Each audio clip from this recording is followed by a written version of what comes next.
the fuel system.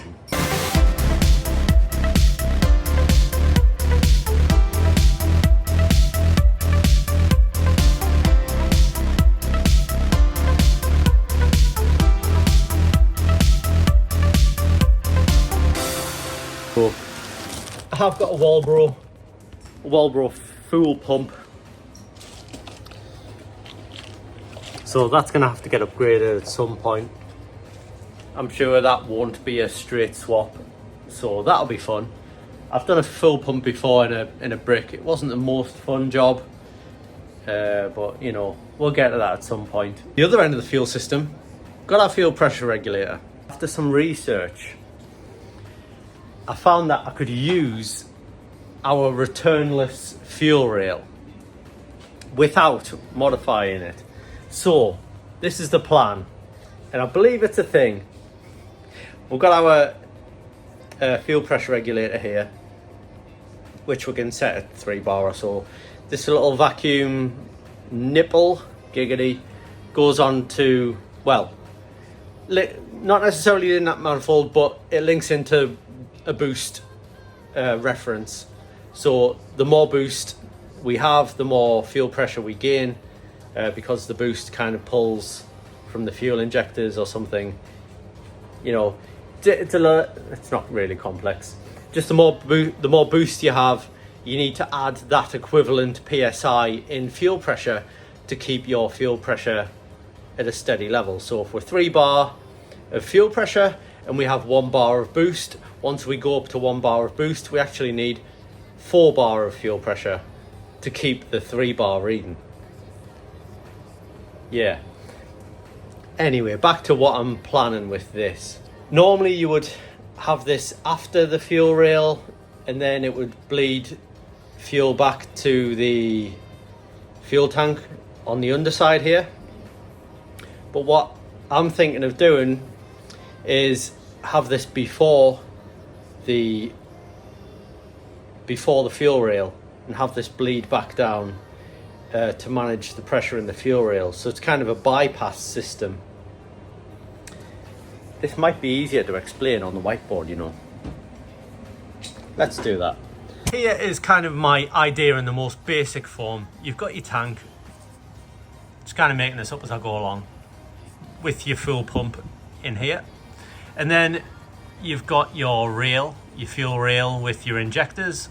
I can spell rail, it's fine. And then you've got your FPR, your fuel pressure regulator. So my plan, normally you would kind of go from kind of tank to rail, and then to the fuel pressure regulator, and then a return back to the tank, something like that, along those lines. But what I'm planning, because I haven't got a return off the rail, is to go tank to fuel pressure regulator, it'll be right next to the rail. This isn't to scale, obviously. And then you've got your return on the underside of the fuel pressure regulator, which just goes back to the tank. So that's kind of the system that I'm going for. Where have I put my fuel pressure regulator? I'm putting it down here. So you've got, you know, if we sit this here, it goes from the tank to the rail through here, like so. And then it'll just drain off there with the little ball bearing thing. When the pressure gets too high, it'll just bleed it off there, and it'll maintain the pressure in the rail to where I need it, which I believe is, at this point, is going to be around about 3 bar. Now, I wonder what that means on the car. There's a few things that make this work quite well. Just put my pen back on my whiteboard. So from the stock fuel rail, we've got the fitting coming out of here with an O-ring, and this is the feed, and this is just to dampen the pulses from the injectors. But if I have this line here, it goes all the way around the inlet manifold, the turbo one, and up to here. So this normally would go onto here. Where are we? There. This comes from the tank. This is a pressurized feed. But luckily, this is Oh, it might be AN6, it might be AN8, but either way, I think it's AN6. It's an AN6 fitting, which is really handy for like a stock OEM fitting to be an AN6-6. So that's the feed which we need to intercept from here to here with the fuel pressure regulator. And you can see they're not that far away, so that's firstly a good thing. Secondly, I've got an 8mm barb here to return back to the tank. And this is the factory return, which is also an 8mm fitting that goes back to the fuel tank as a return. So as I was saying, the turbo fuel rail on the turbo inlet manifold, that's a returnless system, but the NA brick was a return system. So this is the return line here, and then this is the feed. So now we have a plan for a return and a feed. We should be able to just kind of slot the fuel pressure regulator in here. So I've already got an AN6 on the end of here. I think I need another one for this end because I'd originally requested a plug when I didn't really know how my whole fuel system was going to work. When I bought this, I requested a plug, so I think I just need to request another one of these. I may have already done that and bought one. There is another delivery from Speeding Parts coming imminently. This is a Speeding Parts fuel pressure regulator. Really nice quality piece, by the way. So let's turn you around again and see how this may fit up. So my plan is to kind of sit the fuel pressure regulator here, because we'll be able to get our drain back to the tank on the underside. We've got our feed on this side here, which can be an AN6 and go to this here. So what we'll do is make, because this isn't in the perfect place, but I'm happy just to leave this stock pipe how it is at this point. We'll just make a small AN6 line from here to the fuel pressure regulator, or we might not even need to because it's going to be relatively close. We might have a look at it, we'll see how it goes. And then on this side, all we need is a female to female connector. So if we kind of can use, there's a bolt hole here and there's a bolt hole here. We can maybe make something to mount it here. And then if I can just get my line back, bear with us. Right, managed to get you on a stand. Okay, so as I was saying before, the line comes from the fuel rail. This is the main feed. And if I can find it, if I have it looping around like this, then all we need is a female or male to male, however you want to call it, a female to female connector. And that's literally just bang on in the right place. So that'll be there, and then we've got this feed line here, which we may be able to get into the right place to connect up to this end.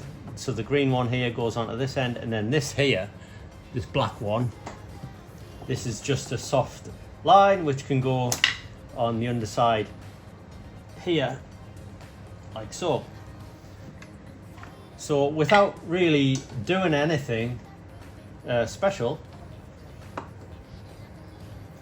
I'm going to need to make this this 8mm line is too long coming from this hard pipe underneath here, which you can't see how it's connected to that green hard line. So it's too long, so I can make this shorter, this is no problem, or I can even buy a new one. But for now I can just kind of manipulate it and bend it into place. And then we've got our fuel line here. So these two will connect together with just a fitting, like a female to female connector. And then we'll try and get this end here onto there. Use this bolt hole here and possibly this one here. And we can make a little bracket. And you got your mounting points here, which I think we'll have to modify this bracket here in order to get it kind of mounted in position around about here. So I think it could just be a case of drilling a couple of holes. Drilling a couple of holes and making a little bracket. So here's one I bought earlier. Got this length of aluminum. I'm just thinking to cut it to size, to bolt it to there. Where are we? We're not even pointing at the right area code, Andy. Come on. There we go. So just thinking of cutting this to size and bolting it into here, and then having the fuel pressure regulator mounted to this at the end of the inlet manifold. And then the lines are pretty much, you know, all things considered, the lines are kind of all in the right place and are kind of all sorting themselves out. I've just got like a little adapter and pretty much good. So I think for how complicated the fuel system could have been, using the fuel pressure regulator in that way before the fuel rail, I think it'll work out quite well.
Now just need to decide where we can mount this and how we're going to modify this. I'm guessing what we're going to do is cut this top bit off and then drill 2 new holes in here to mount it to our new bar.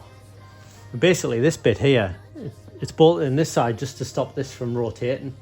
So this gives it, this bit here gives this end the strength. If I just bolted it into there, it wouldn't be secure enough.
that's the fuel pressure regulator mounted. Pretty happy with that actually, all things considered. So we've got the aluminium bar, and this is mounted on nice and tight. And also in terms of the lines, just with the factory lines in the, their natural positions, you got your main feed here, so I just need an adapter for that. And then you've got your feed going at the rail here, again just need an adapter to that. That's literally perfect. And then we've got our drain back to the tank here on the other side. Smashing job. Right, Brickers, I think we'll leave it there. We've managed to do a little bit of fettling and we've fitted our fuel pressure regulator as well. And again, we're just waiting on a couple of adapters for those. So don't forget to like, comment, subscribe and share, and I'll see you next time, Brickers. Peace.